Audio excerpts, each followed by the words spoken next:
Okay, more playing with inverses. Let's see what they've got for us here. Consider the relation la la la, which is a circle with a center at 3, 0, 1, 2, 3, and a radius of 3. The quick way to draw this is from the center, count up 3 units, that's your top. Count down 3 units, that's your bottom. Count left 3 units, that's one edge, and count right 3 units, that's your right edge. If you connect all of those, you should end up with a respectable circle.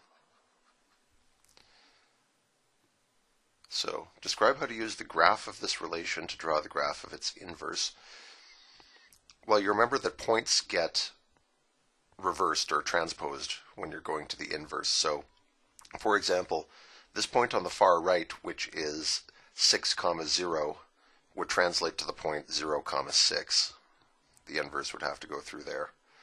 This point, 3, 3, would translate to the point 3, 3, so the two graphs have that point in common. The original goes through the point 3, -3, so the inverse would go through the point -3, 3. And the original goes through 0, 0, so when you switch that, you get 0, 0 again. That's enough for you to tell that the inverse would be a circle that looks like this.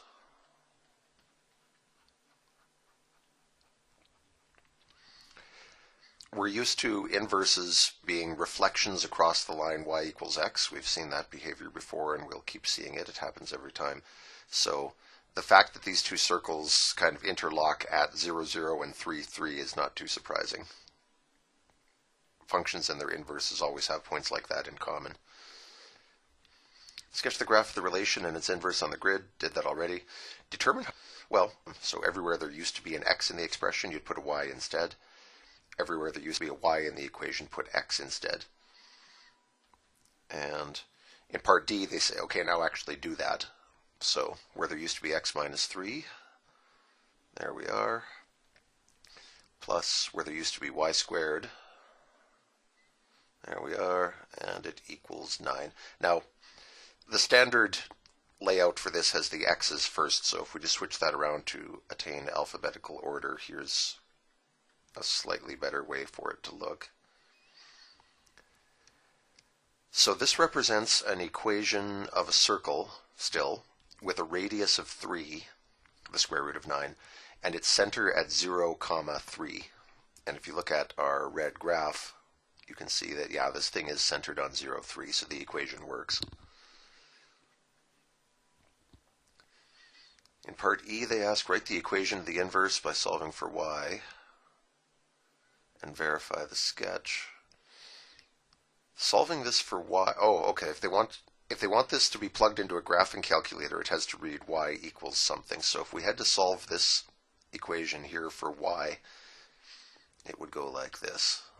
I'll just copy the original first. Y minus 3 all squared equals 9. Take the x squared to the other side, and you get y minus 3 all squared equals 9 minus x squared. Now we square root both sides, and we get y minus 3 equals plus or minus the square root of 9 minus x squared. And then we kick this 3 to the right, and we get y equals 3 plus or minus root 9 minus x squared. Now, your calculator probably does not understand the concept of a plus or minus sign. So graphing this would involve entering two equations. The first one would be 3 plus the square root of 9 minus x squared, and the second one would be 3 minus. You just have to create one version with the plus and another with the minus.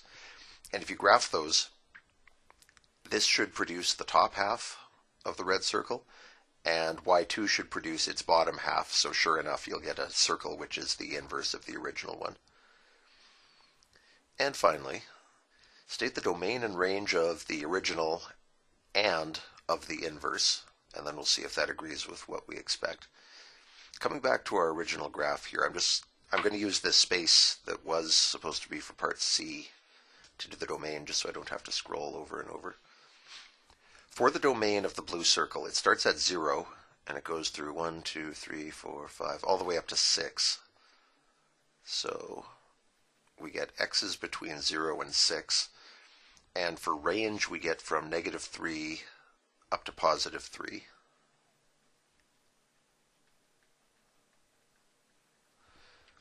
Now, if we do the same for the inverse, first of all, before I do this, let's see what we expect to happen. We expect that the domain of the inverse will match the range of the original, and vice versa. The range of the inverse will be the domain of the original. So that's our prediction. Let's see if it holds up. Looking at this red circle, the x's kick in at -3, and -2, -1, 0, 1, 2, 3. So we get -3 up to 3. And for y's, we start at 0, 1, 2, 3, 4, 5, all the way up to 6. So the y's are anything 0 to 6. And so, yes, exactly what they predicted happens.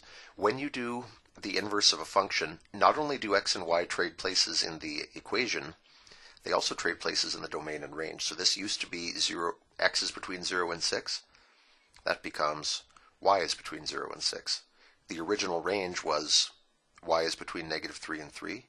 In the new version, x is between -3 and 3. So did that agree with our predictions? Yep, it agreed perfectly.